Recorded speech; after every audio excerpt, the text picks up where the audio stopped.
तो सितार की ये तान हमारे कानों में मिश्री से घुल रही है और हमारे दिल के तारों को जो है वो ये हिला कर रख दे रही है और ये कहने को मजबूर कर रही है कि आप जरा देखिए इन दृष्टिबाधित लोगों की काबिलियत को, कुव्वत को और संगीत की समझ को कि हमारे दिल के तार जो हैं उनको छेड़ रही है और ये कहलवा रही है कि इन्हें सब कुछ दिखता है। आप सभी का हमारे इस कार्यक्रम में बहुत बहुत स्वागत है। हमारे साथ एक पूरा वरिष्ठ पैनल जो है मौजूद है। हर एपिसोड में हम एक मुद्दा उठाने की कोशिश करते हैं, साथ ही आपके परिचय कराते हैं ऐसी शख्सियतों से जिन्होंने दृष्टिबाधित होते हुए भी कामयाबी की एक ऊंची उड़ान भरी है। और आज हम बात करेंगे जिस मुद्दे पर, उससे आपका तारुफ करा दूं, स्किल डेवलपमेंट, छोटे उद्योग, लघु उद्योग जो होते हैं उनकी बात करें।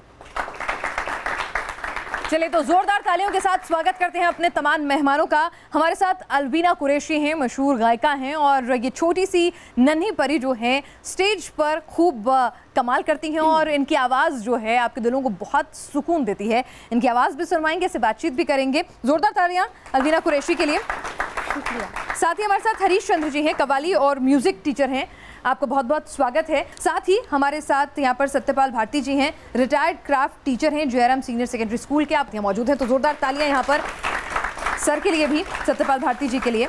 हमारे साथ यहाँ पर लल्लन विश्वकर्मा हैं, प्रोडक्शन करते हैं ये अगरबत्ती का, अगरबत्ती की सुगंध जो है ये सबके जीवन में जो है वो घोलते हैं।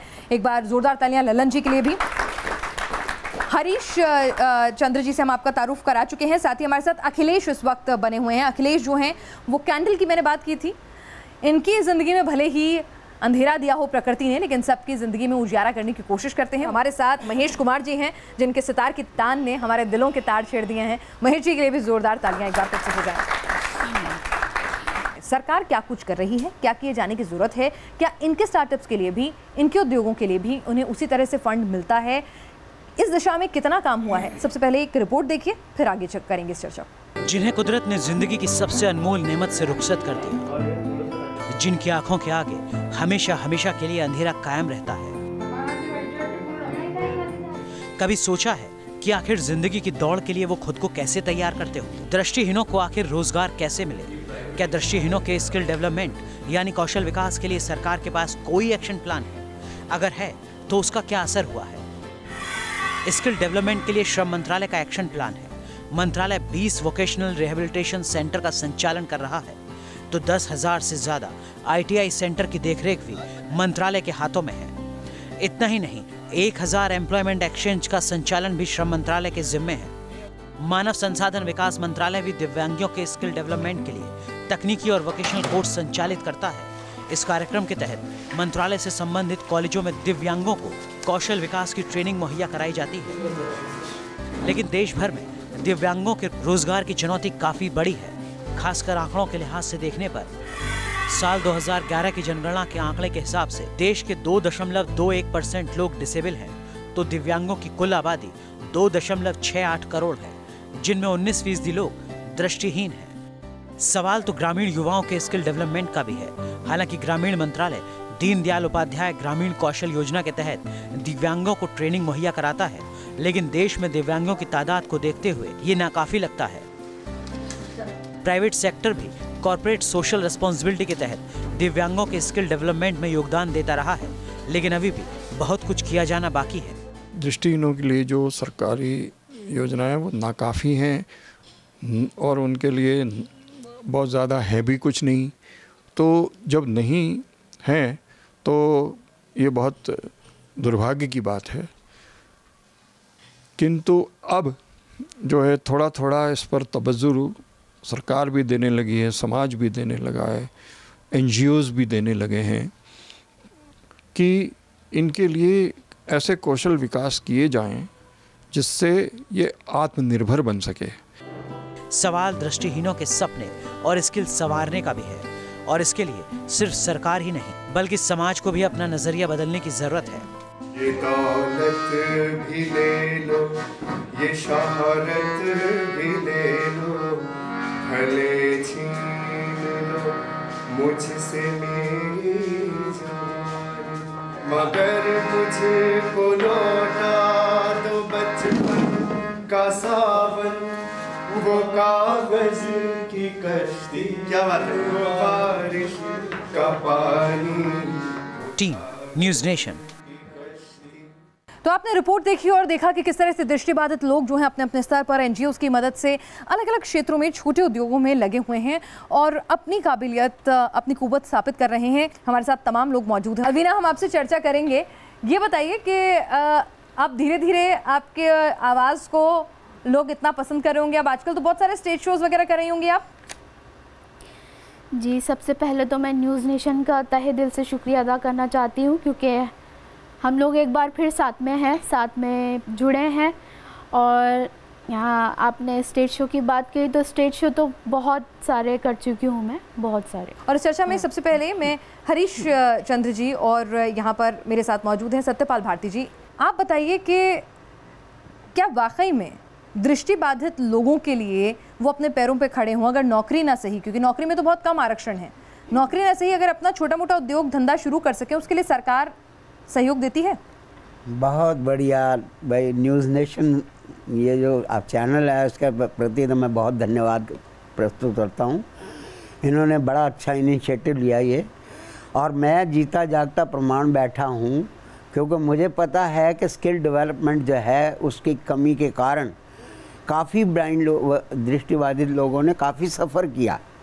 हालांकि पहले तो आप ये भी समझ लीजिए कि जब हमारा भारत देश आज़ाद हुआ तो यहाँ पर यानी शिक्षा के लिए कोई मानने को तैयार ही नहीं था कि ब्लाइंड लोग शिक्षा भी प्राप्त कर सकते हैं। तो खैर वो किसी तरीके से संघर्ष हुआ, हम लोग लगे रहे, तो हमने एजुकेशन प्राप्त की और आगे फिर लोगों के लिए सुविधाएं होंगी। 2008 में इंडिया ने ये साइन किया पेपर UNCRPD, और उसके बाद ब्लाइंड लोगों की या दृष्टिबाधित लोगों के लिए बहुत ज़्यादा यानी कोशिश की जाने लगी। पर उस कोशिश में क्या हुआ कि जो लोग एजुकेटेड हो गए थे जी उनको तो फ़ायदा मिला। और अब मैं चाहूँगी इस चर्चा में मैं महेश जी और हरीश जी को भी शामिल करूँ। हरीश जी, आप भी टीचर हैं, आप म्यूज़िक और पढ़ाते हैं बच्चों को। कितना मुश्किल होता है लोगों को कन्विंस कर पाना कि दृष्टिबाधित बच्चे जो हैं उनमें भी ज़रूरी नहीं है उन्हें नौकरी मिले, वो अपने पैरों पे खड़े हो सकते हैं, वो कुछ और काम भी कर सकते हैं। स्किल डेवलपमेंट की जहाँ तक बात है वो बड़ा चुनौतीपूर्ण कार्य है। सरकारी स्तर पर तो ये नगण्य है हमारे दृष्टिबाधित साथियों के लिए। NGOs अपना दायित्व निर्वाह कर रहे हैं इस संदर्भ में। जब आप पढ़ाते हैं, सिखाते हैं, तो हम आपसे गुजारिश भी करना चाहेंगे कि अगर एक गज़ल आप सुना सकें तो कोई जो आपकी पसंदीदा हो। हाँ, मैं आपको एक कलाम पेश करता हूँ।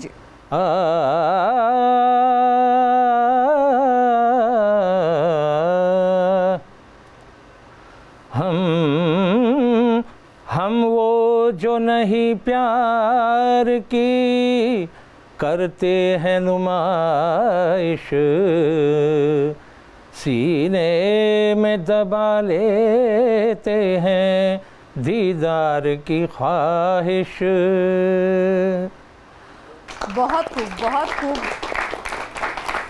अब इसी कड़ी में हम आगे चलते हैं, बातचीत करते हैं ललन जी से। ललन जी, आप जो है अगरबत्ती बनाते हैं, तो ये बताइए कि कहाँ से सीखा, क्या सरकार मदद के लिए आगे आता है कोई? अगर आप ये सोचते हैं कि चलो भाई नौकरी नहीं मिल रही है, कोई बात नहीं, मैं अपना काम धंधा करके अपने पैरों पे खुद खड़ा होऊंगा। सबसे पहले जो है अगरबत्ती का काम मैं सीखा था एक शक्ति नगर जो है दिल्ली में ही है, वहाँ पे एक NGO है। तो मतलब मैं वहाँ पे गया तो मैम थी, उनसे बात किया, उसके बाद उन्होंने मुझे सिखाया, तो मैं 2-4 दिनों में सीख लिया वो अगरबत्ती बनाना, मशीन से भी, हाथ से भी। उसके बाद फिर कैंडल भी बनाना सीख लिया वहीं पे। उसके बाद फिर मैं उससे काम करता हूँ। और सरकार की तरफ से तो मैम इस विषय में तो कुछ नहीं है कि मतलब हम लोगों के प्रशिक्षण दिया जाए कि मतलब अगरबत्ती वगैरह बनाने की। चलिए, तो सरकार को अभी इस ओर ध्यान देने की ज़रूरत है। दृष्टिहीन किसी से कम नहीं है। इसकी मिसाल आपको लगातार कई लोग आपके इर्द गिर्द, अगर आप आंखें खोल कर देखेंगे, देखने को मिल जाएंगे। नोएडा में एक कंपनी है, यहाँ पर दृष्टिबाधित लोग जो हैं, एक पूरा का पूरा उनका एक ग्रुप है जो सॉफ्टवेयर डेवलप करता है, जिसका फ़ायदा भी उन जैसे ही लोगों को मिलता है। ये देखते हैं इनकी ये कामयाबी की कहानी।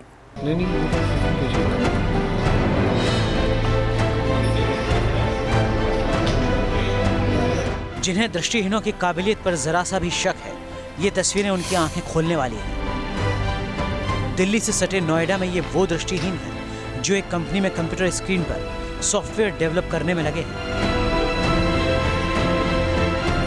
इनका मकसद अपने जैसे एंड यूजर्स के लिए सॉफ्टवेयर डेवलप करना है, जिससे लाखों दिव्यांगों की जिंदगी आसान हो सके। डिजिटली अगर हम देखते हैं, अभी भी हम लोग इंडिया में खासकर बहुत ही अभी भी पीछे ही हैं, क्योंकि जो भी हमारी इंडियन गवर्नमेंट की साइड से जो भी है अभी भी बहुत ही इनएक्सेसिबल बनाया जाता है। सॉफ्टवेयर डेवलप करना जैसा बारीक काम अब तक आंखों से देख सकने वालों की ही प्राथमिकता मानी जाती रही है, लेकिन इस भ्रम को इन लोगों ने हमेशा के लिए झुठला दिया है।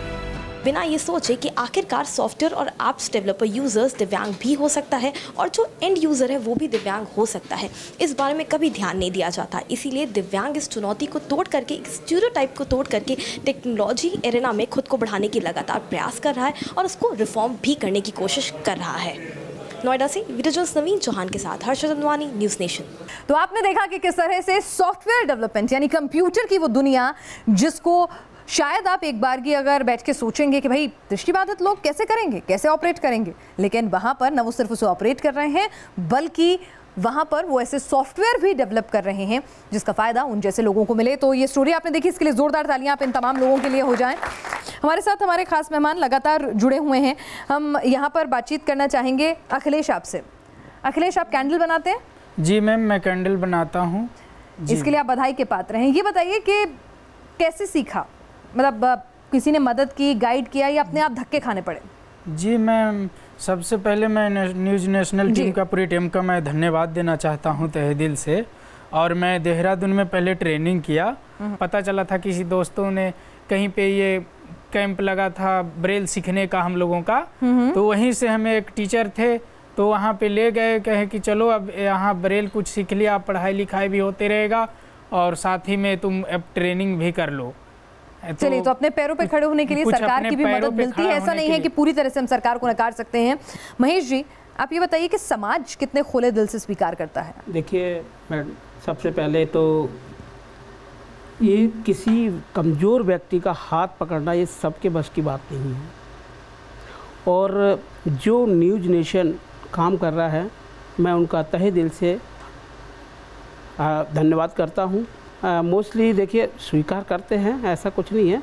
मैं अभी 2 साल पहले और उससे पहले भी 2008-9 के करीब श्री रविशंकर 108 जी का प्रोग्राम हुआ था नोएडा में, उसमें भी मैंने पार्टिसिपेट किया था। उसमें लगभग 2000 सितार वादक शामिल हुए थे। और यहाँ पर छोटा सा ब्रेक ले रहे हैं। ब्रेक के बाद सरकार की तरफ से क्या कुछ किए जाने की ज़रूरत है स्किल डेवलपमेंट के क्षेत्र में? अगर ये लोग अपना काम शुरू करना चाहते हैं तो क्या लोन आसानी से मिलता है? क्या इस तरह की कोई अलग से यूनिट्स बनी हुई हैं? इस सब पर चर्चा करेंगे। चलिए, तो लगातार हम अपने इस खास कार्यक्रम में सब दिखता है में कोशिश कर रहे हैं कि समाज को भी सब दिखने लगे, उनका भी नज़रिया, उनकी सोच जो है वो भी बदले दृष्टिबाधित लोगों के लिए। वो इन्हें कमज़ोर ना समझें, बल्कि इनका हाथ थामें और इन्हें समाज में अपने साथ चलाएं, ना कि इन पर किसी तरह की कोई रहमदिली करें। और इसी कड़ी में हमारी कोशिश है कि दृष्टिबाधित लोगों की जीवन की कुछ ऐसी सफलतम कहानियाँ आपके सम्मुख रखें, ताकि आप भी ये कहने को मजबूर हो जाएं कि इन्हें दृष्टि ना होते हुए भी सब कुछ दिखता है, इनमें पूरी काबिलियत और कुव्वत है। ऐसी ही एक कामयाबी की मिसाल जो है वो पेश की राहुल चतुर्वेदी ने। ये दिल्ली से सटे गाजियाबाद के रहने वाले हैं। एक हादसे में उन्होंने अपनी आंखों की रोशनी हमेशा के लिए खो दी, लेकिन हार नहीं मानी। अपने दम पर उन्होंने हैंडमेड अगरबत्ती की छोटी सी एक फर्म शुरू कर दी। देखिए इनकी कामयाबी की ये रिपोर्ट। हादसे ने आंखों से भले रोशनी छीन ली, लेकिन हौसला नहीं टूटा। दिल्ली से सटे गाजियाबाद के ये हैं राहुल चतुर्वेदी। आंखों से देख नहीं सकते, लेकिन खुद के दम पर हैंडमेड अगरबत्ती बनाने का कारोबार खड़ा कर लिया। राहुल बताते हैं कि उन्होंने अगरबत्ती बनाने की पहले ट्रेनिंग ली, फिर इसे धीरे धीरे कारोबार की शक्ल दी। उनके साथ अब 6 और परिवारों की जिंदगी भी इसी से जुड़ी है। राहुल की फर्म में काम करने वाली महिलाएं भी उनकी कोशिशों की तारीफ करती हैं और खुद को रोजगार का जरिया मिलने पर संतोष जताती हैं। देख नहीं सकते, वो हमको रोजी रोटी देते हैं। अब उनको भी मिलती है, हमको भी देते हैं। 4 आदमियों को हमको भी हिला देते हैं वो। हाँ तो गुरुजी उनको ये अच्छा नहीं लगता ना किसी के घर में जाने में। वो कहते खुद अपने हाथों से जैसे भी करेंगे, अपने हाथों से रोटी तैयार करेंगे, किसी से भीख नहीं मांगेंगे। राहुल के फर्म में बने हैंडमेड अगरबत्तियों की मांग भी काफी है। कई बार हमने इनकी चर्चा सुनी थी तो हमने यूज भी किया, तो ये बहुत ही अच्छा लगा। ना ये एलर्जी करता सर हम लोगों को, मुझे एलर्जी हो जाती थी दूसरे प्रोडक्ट से, इससे कोई एलर्जी नहीं है सर। ना ये प्रदूषण फैलाता है सर, बहुत ही अच्छा ब्रांडेड सामान है सर, ये हाथ से बनाया गया सामान है सर। क्योंकि ये शुद्ध है और नेचुरल है, और जो भी एक बार इसे यूज करता है वो दोबारा हमसे ज़रूर मांगता है। इसीलिए मुझे अधिक से अधिक यहाँ पे आके अधिक से अधिक मैं लेता हूँ, जिसके कारण मेरा बिजनेस और ज़्यादा ग्रो कर रहा है। राहुल की कामयाबी उनके जैसे लोगों के लिए प्रेरणा है, तो समाज के लिए सीख भी। तो आपने देखी राहुल की ये कहानी जो वाकई में प्रेरणा का स्रोत बन सकती है बहुत सारे लोगों के लिए जो ज़िंदगी से हताश हो गए हैं। राहुल ने न तो किस्मत को दोष दिया, न ज़िंदगी से हार मानी, बल्कि उन्होंने कामयाबी की एक नई इबारत लिख डाली। तो जोरदार तालियां राहुल की इस कहानी के लिए भी। और हम यहाँ चर्चा कर रहे हैं कि किस तरह से सरकार जो है वो दृष्टिबाधित लोगों को अगर स्किल डेवलपमेंट की तरफ थोड़ा और ध्यान दे। हालांकि सरकार की कोशिश जो है सभी लोगों के लिए स्किल डेवलपमेंट की है, लेकिन अगर थोड़ा ज़्यादा ध्यान दे तो शायद बेहतर होगा इनके लिए अपने रोज़गार के अवसर को तलाशना। हमारे साथ तमाम खास मेहमान हैं। सत्यपाल भारती जी, आप अपने अनुभव से बताइए, एक लंबा चौड़ा आपका अनुभव रहा है, चीज़ें बेहतर हुई हैं, लेकिन क्या अगर जो पॉलिटेक्निक होते हैं या दृष्टिबाधित लोगों के लिए जो ऐसे ट्रेनिंग सेंटर होते हैं स्किल डेवलपमेंट के, क्या उनकी संख्या को बढ़ाने की ज़रूरत है? क्या है कि आप लोगों को या हम लोगों को जो भी करना है वो लगातार परिश्रम से करना है, क्योंकि शायद हम उतना तेज चाहे हमारे कितने स्किल डेवलप हो जाए जी, पर उतनी तेज़ी से हम शायद काम नहीं कर पाएंगे जितनी जल्दी से एक आम साइटेड आदमी करता है। जी। पर उसके लिए हमारे को क्या करना है, अब उस साइटेड आदमी के साथ अपनी पेस या अपनी गति बनाए रखने के लिए हमें लगातार कार्य करना पड़ेगा। लगातार स्किल डेवलपमेंट के जो भी कार्य हैं उनको करना पड़ेगा। उसके लिए हमें सतत प्रयत्न करना पड़ेगा, हम सो नहीं सकते। और आपने बहुत बड़ी बात की है कि आप सो नहीं सकते, यानी कि आपका संघर्ष जो है हर वक्त जारी रखना पड़ेगा। और इसलिए ये स्किल डेवलपमेंट और आपकी इस सोच को, आपके इस जज्बे को कि कभी हार नहीं माननी है, वाकई में हम सलाम करते हैं कि आपने पढ़ाई से लेकर अब तक हार नहीं मानी है। और यही संदेश आप दे भी रहे हैं कि भाई हारिए नहीं, थकिए नहीं, रुकिए नहीं, क्योंकि हमें साबित करना है कि हम समाज में कदम से कदम मिला के चल सकते हैं। आपको हम पे दया दिखाने की ज़रूरत नहीं है, और ये वाकई में बेहतरीन सोच है आपकी। यहाँ पर मैं हरीश जी आपसे पूछूँ तो, क्योंकि आप पेशे से टीचर हैं, क्या वाकई में आपको ऐसा लगता है हरीश जी कि बच्चों को उतने अवसर मिलते हैं कि वो कुछ सीख सकें पढ़ाई के साथ साथ और उनमें स्किल्स डेवलप हों? आज की स्थिति में अगर मैं कहूँ कि शायद उतने केंद्रों की अभी आपूर्ति नहीं हो पाई है जितने की आवश्यकता है, क्योंकि जिस हिसाब से हमारा जो जनसंख्या विस्फोट हो रहा है वो हर क्षेत्र में ऐसा हो रहा है कि हर क्षेत्र में कमियां उसमें स्वाभाविक है आना, क्योंकि डिमांड और सप्लाई की बात है। तो ये फिर भी मैं ये मानता हूँ दृष्टिहीनों को जो सुविधाएं उपलब्ध हैं हमें उसी में से ही निकालना है, और हमको हर व्यक्ति को एक एनजीओ की तरह से काम करना है। महेश जी, आप भी एक टीचर भी हैं, कला से भी जुड़े हुए हैं, हिंदी के आप टीचर भी हैं। अगर मैं आपसे समझने की कोशिश करूं तो आपको क्या लगता है, क्या अगर कोई आदमी ये तय कर ले कि भाई ठीक है मेरे को सरकारी नौकरी नहीं मिल रही है, आरक्षण तो सिर्फ 1% है, 3% दिव्यांगों के लिए है, 1% दृष्टिबाधित लोगों के लिए है, तो ऐसे में क्या गांव में, छोटे शहरों में अगर कोई दृष्टिबाधित है तो क्या उसके स्किल डेवलपमेंट के लिए अवसर मौजूद आपको नज़र आते हैं?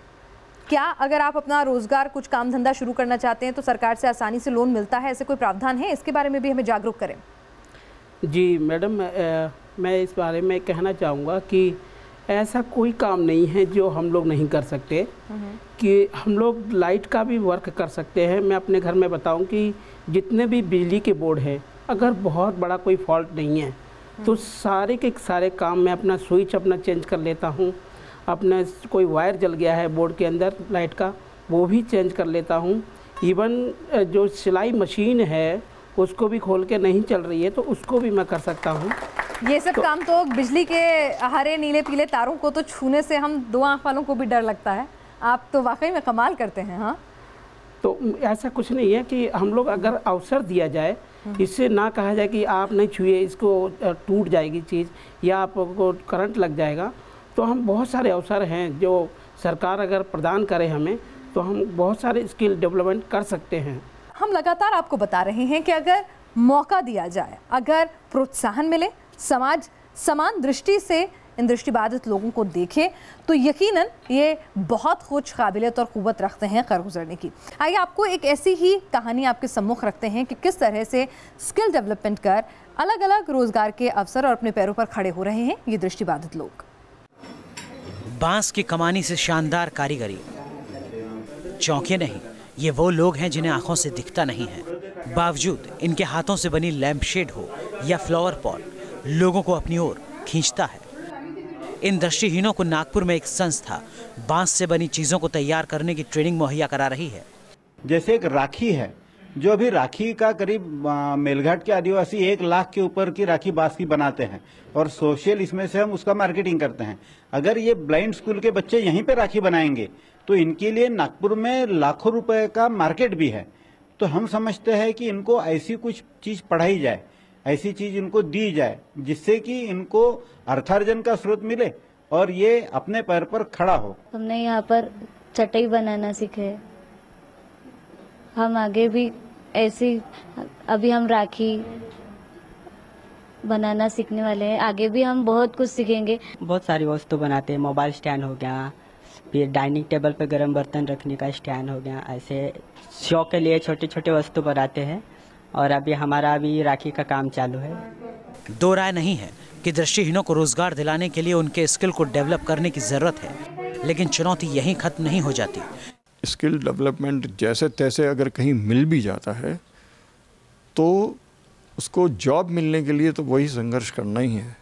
लोग स्वीकार नहीं करते, जो निचले स्तर के जो अधिकारी हैं वो स्वीकार नहीं करते, कैसे करेगा, क्या करेगा, कैसे होगा, क्या होगा।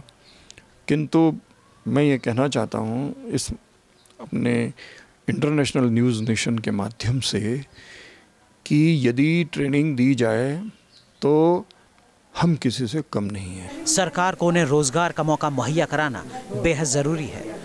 Team news nation.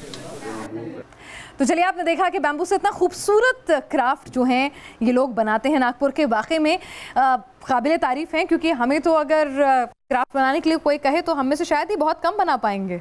तो इनके लिए ज़ोरदार तालियां एक बार हो जाएं। ये बताएं ज़रा कि अगर आप अपना कोई फैक्ट्री या कुछ भी काम शुरू करना चाहते हैं तो क्या आसानी से लोन वगैरह देते हैं बैंक्स? कुछ ऐसे सरकार ने कुछ स्कीम्स वगैरह बना रखी हैं? नहीं मैम, ऐसा तो मतलब कुछ नहीं है, जो सामान लोगों के लिए होता है उसी हिसाब से होता है। जी अखिलेश जी, आप कैंडल बनाते हैं, आपने तो आपको मौका मिला कि आपने ट्रेनिंग ली देहरादून से जाकर, लेकिन दृष्टिबाधित लोगों की एक अच्छी खासी तादाद गाँव में भी मौजूद है। चलिए, शहरों में तो स्कूल्स में अवेयरनेस आ गई है, जागरूकता आ गई है, ब्रेल है, ऑडियो सॉफ्टवेयर मौजूद हैं, लेकिन उन गांव के बच्चों का क्या? अगर वो सीखना चाहें, अपने पैरों पे खड़े होना चाहें, पढ़ना चाहें, तो अभी भी उनके लिए कुछ नहीं है क्या? उसके लिए अभी गांव में बहुत कम जो है कि अभी भी जानकार हैं और ये नहीं जानकारी है। इसके लिए सरकार को अभी भी हर एक डिस्ट्रिक्ट में कुछ ब्लाइंड को अलग से एक स्कूल खोला जाए, तो अभी भी बहुत ऐसे ब्लाइंड हमारे इंडिया में जो अधूरा शिक्षा पा रहे हैं। सत्यपाल जी, बहुत अच्छी बात यहाँ पर उन्होंने उठाई है। आपने तो वो दौर भी देखा है जब कुछ नहीं था, धीरे धीरे कुछ आना शुरू हुआ, अब कुछ बेहतर हुआ है। आप खुद क्राफ्ट के टीचर रहे हैं, तो आपको लगता है अगर कुछ आसानी से लोन वगैरह हो जाए, फंड वगैरह हो जाए, तो शायद ये घर से ही अपना इतना खा कमा लेंगे कि किसी पे निर्भर नहीं रहना पड़ेगा? बिल्कुल बिल्कुल, आप सही कहते हैं कि थोड़ा बहुत लोन की तो सहायता मिलनी चाहिए। यहाँ पर हरीश जी, आपसे अगर मैं कहूँ कि आप प्रशासन से क्या अपील करेंगे कि स्किल डेवलपमेंट सुधारने के लिए और क्या कदम उठाए जा सकते हैं? मेरी अपील तो प्रशासन से यही होगी कि पहले वो शहरी क्षेत्र की अपेक्षा ग्रामीण क्षेत्रों में ज़्यादा फोकस करें, ज़्यादा ध्यान दें। पहले ज़िला स्तर पे कुछ कार्रवाई होनी चाहिए आसपास के ग्रामीण इलाकों के लोग ज़िला में अपना इकट्ठा हों, वहाँ पे कुछ सुविधाएं उपलब्ध हों उनको। मैं ये कहूँ कि अब एक बार से फोकस फिर से जिला और गांव के स्तर पर होना चाहिए, क्योंकि वहाँ पे भी बड़ी तादाद में दृष्टिबाधित लोग हैं। आप सभी लोग यहाँ पर इस चर्चा में आए हैं और एक बहुत महत्वपूर्ण जो हमारा जो विषय था कि स्किल डेवलपमेंट के लिहाज से, आत्मनिर्भर बनाने के लिहाज से क्या कुछ कदम सरकार को उठाने चाहिए, कहाँ कहाँ कमियां हैं, ये हमने आपके सम्मुख रखा। कोशिश यही है कि प्रशासन इनकी आवाज़ को सुने, जो कमियां हैं उन्हें दूर करे और समाज इन्हें खुले दिल से और खुली आंखों से स्वीकार करे, क्योंकि इन्हें सब कुछ दिखता है।